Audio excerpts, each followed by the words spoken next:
એક જણો એના છોકરાને એક ગુરુકુળમાં મૂકવા ગયો. એટલે ગુરુકુળના સંચાલકો હતા, એમણે કીધું કે વાંધો નહીં, રાખો. તો બાપાએ શું કીધું, એના ફાધરે, છોકરાના બાપાએ, કે આ મારો છોકરો સાચવો, એમાં છે ને 98 ગુણ છે અને 2 દુર્ગુણ છે. સંચાલક તો ખુશ થઈ ગયા કે આવો છોકરો હજી સુધી નથી આવ્યો. 98 ગુણ એટલે અને 2 જ દુર્ગુણ છે. શું? હા, તમે ગોતજો. આપણામાં તો 2-5 સદગુણ હોય ને 95-98 દુર્ગુણ હોય. એટલે ખુશ થઈ ગયો, પણ કે આ 2 દુર્ગુણ અને 98 સદગુણ છે, ખાલી 2 દુર્ગુણ છે, પણ ગોતજો તમે. થોડા દિવસ થયા એટલે એમને બોલાવ્યા કે દુર્ગુણ જડી ગયા છે, આવો.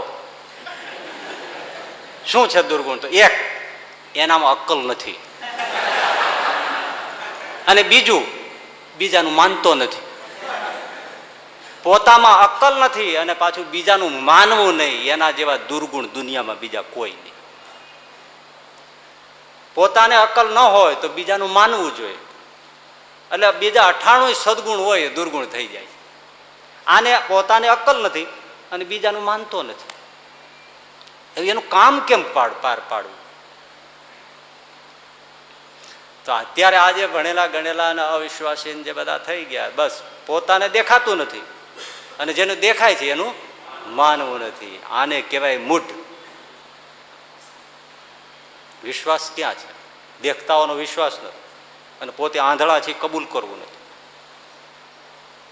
એટલે આ મૂઢનો એક અર્થ શું છે ખબર છે? પોતે અજ્ઞાની હોવા છતાંય જ્ઞાની માનવો ને, એના જેવો કોઈ મૂઢ નહીં. સોક્રેટિસ ગ્રીકમાં થયા, ત્યાં ડેલ્ફી દેવી પૂજાય. એ સોક્રેટિસના જમાનામાં આવું હશે કે દેવીને કોઈ પ્રશ્ન પૂછે તો દેવી એના પૂજારી મારફતે એના જવાબો આપે.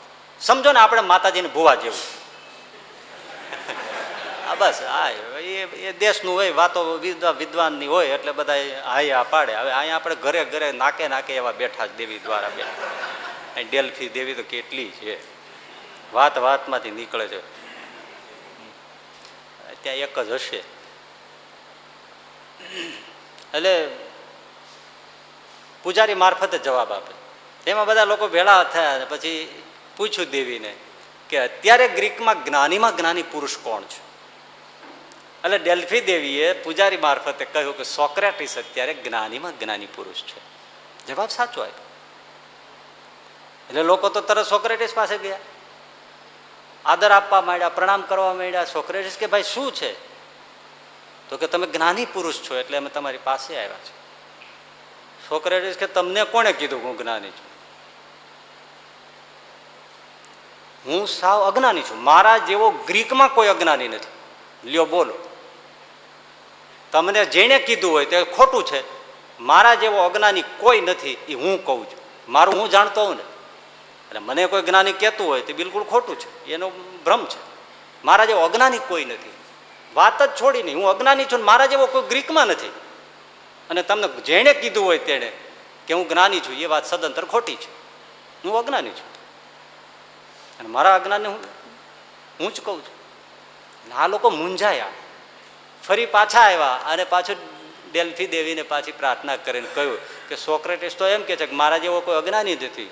એટલે દેવીએ જે જવાબ આપ્યો ને એ તાજુબનો આપ્યો કે એ જ અજ્ઞાની પોતાને માને છે, પોતાના અજ્ઞાનને બરાબર સમજે છે, માટે એ શ્રેષ્ઠમાં શ્રેષ્ઠ જ્ઞાની છે. એના અજ્ઞાનને બરાબર જાણે છે એટલે એ શ્રેષ્ઠ જ્ઞાની છે. શું વાત છે ભાઈ, તમે આમ રૂવાડા ઊભા થઈ જાય એવી. જે માણસ પોતાના અજ્ઞાનને જાણે એ શ્રેષ્ઠ જ્ઞાન, અને જે પોતે પોતાના જેટલા જ્ઞાનને આગળ કરી રાખે એટલો અજ્ઞાની. આપણે અજ્ઞાનને સ્વીકારતા નથી, પોતાને દેખાતું નથી, અને બીજાને જેને દેખાય એનું આપણે માનવું નથી.